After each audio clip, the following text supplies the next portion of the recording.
Breast फिडिंगच्या वेगवेगळ्या ज्या समस्या येतात, खूपदा मदर्सना निप्पल पेन असतं किंवा निप्पलवरती क्रॅक येतात किंवा स्तन खूप जास्त जड झालेले असतात, त्याच्यामध्ये टेंडरनेस असतो किंवा खूप जास्त पेन होतं आणि फीडिंग अशक्य होऊन जातं. तर याचं नेमकं कारण काय आहे आणि त्याच्याविषयी माहिती मी या व्हिडिओमध्ये देणार आहे. ब्रेस्ट फीडिंग करत असताना अनेक मदर्समध्ये ब्रेस्टमध्ये पेन होत आहे किंवा लॅच व्यवस्थित होत नाही आहे. खूप सारे प्रॉब्लेम्स येतात आणि या सगळ्या प्रॉब्लेमचा एकच सोल्युशन असतं, ते म्हणजे बाळाची लॅच व्यवस्थित असणं. परंतु ही लॅच नक्की कशी असायला हवी, तर हे मी तुम्हाला या व्हिडिओमध्ये सांगणार आहे. तर त्याच्यासाठी अगदी काही बेसिक गोष्टी आहेत. त्या म्हणजे आपण त्यासाठी ह्या ब्रेस्ट मॉडेलचा वापर करणार आहे. हे निप्पल असतं आणि निप्पलच्या बाजूची जी ब्लॅक जागा असते त्याला आपण एरिओला असं म्हणतो. तर नॉर्मली मदर्स काय करतात की निप्पल बाळाच्या तोंडात देतात. त्यांना वाटतं की निप्पलमधून दूध येईल आणि फक्त निप्पलवरतीच बाळ सक करत राहतं. परंतु दुधाच्या ज्या पिशव्या आपण म्हणू शकतो त्या ह्या एरिओलामध्ये असतात. बाळ निप्पल सक करतं, त्याला थोडंसं दूध मिळतं आणि नंतर दूध मिळत नाही. त्यामुळे ते व्हिगरसली अगदी जोरात सक करायला लागतं आणि याच्यामुळे निप्पलला सोर निप्पल, क्रॅक निप्पल्स किंवा पेन मदर्सना खूप जास्त होतं आणि त्यांना परत ब्रेस्ट फीडिंग करावंसंच वाटत नाही. त्यामुळे सगळ्यात पहिली गोष्ट आहे की केवळ निप्पल बाळाच्या तोंडात द्यायचं नाही आहे, तर आपल्याला हा काळा भाग आपल्या बाळाच्या तोंडात गेला पाहिजे, हे बघितलं पाहिजे. परंतु हे अगदी इझी कसं करता येईल, तर त्याच्यासाठी मी एकदम सोपा उपाय तुम्हाला सांगणार आहे. तर पहिली गोष्ट ते म्हणजे हा आपला राजवीर. ह्या बाळाला, कोणतंही बाळ असेल तर त्याला आपण आपल्या बाजूला म्हणजे आपल्या दिशेने आपल्याकडे त्याचं पोट आणि आपलं पोट हे टच झालं पाहिजे, अशा पद्धतीने घेतलं पाहिजे. यामध्ये मी तुम्हाला एकच पोझिशन ह्या व्हिडिओमध्ये दाखवणार आहे, ती म्हणजे आपली क्रॅडल पोझिशन.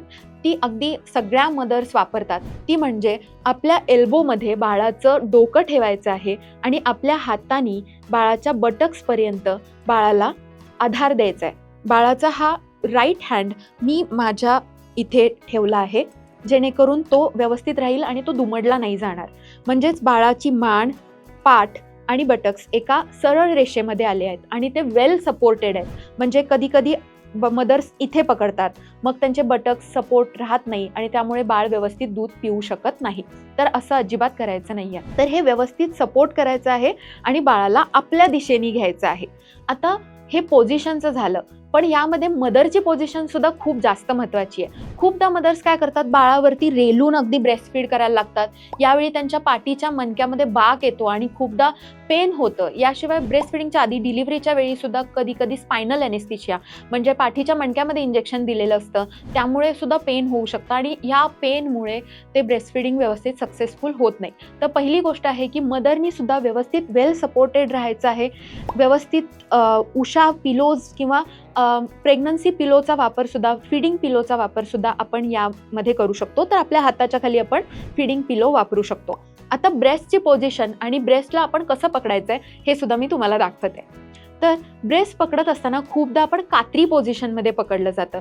हे अगदी चुकीचं आहे. आता ते तुम्हाला कळालंच असेल का, तर या दुधाच्या सगळ्या ग्रंथी आहेत ह्या एरिओलामध्ये आणि आपण त्यांनाच दाबतोय, तर ऑब्व्हियसली दूध नाही येणार. तर ह्या पोझिशनचा काही उपयोग होत नाही. याऐवजी आपल्याला सी शेपमध्ये स्तन पकडायचे आहेत. त्याच्यामुळे काय होईल की आपल्याला व्यवस्थितपणे आपल्याला बाळाला फीड करता येईल.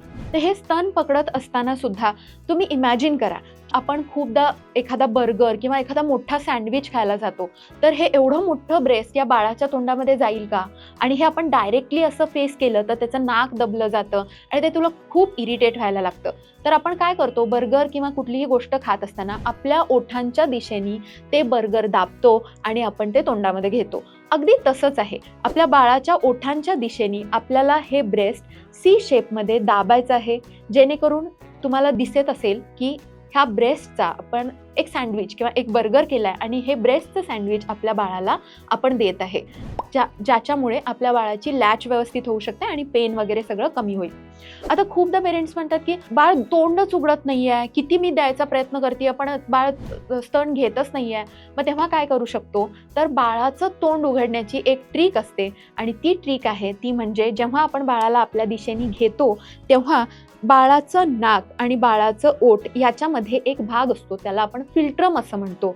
तर आपल्या स्तनांच्या निपल्सनी आपण इथे थोडं स्टिम्युलेट करायचं आहे आणि हे जेव्हा आपण स्टिम्युलेट करतो तेव्हा बाळं मोठा आ करतात आणि ते जेव्हा मोठं तोंड उघडतील, जसं की आता फॉर एक्झाम्पल इथे बाळाचं नाक आणि बाळाचं फिल्ट्रम आहे आणि तिथे मी स्टिम्युलेट केलं तर बाळ लगेच तोंड उघडतं आणि तेव्हा आपण हे स्तन बाळाच्या तोंडात द्यायचं आहे, जेणेकरून योग्य प्रकारे लॅच करता येईल.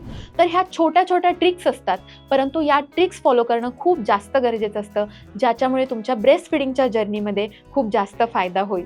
तर अशाच वेगवेगळ्या ब्रेस्ट फिडिंगच्या समस्या तुमच्या काही असतील तर त्या कमेंटमध्ये नक्की कळवा आणि त्याच्यावरती वेगवेगळे व्हिडिओज तयार करण्याचा आम्ही प्रयत्न करू.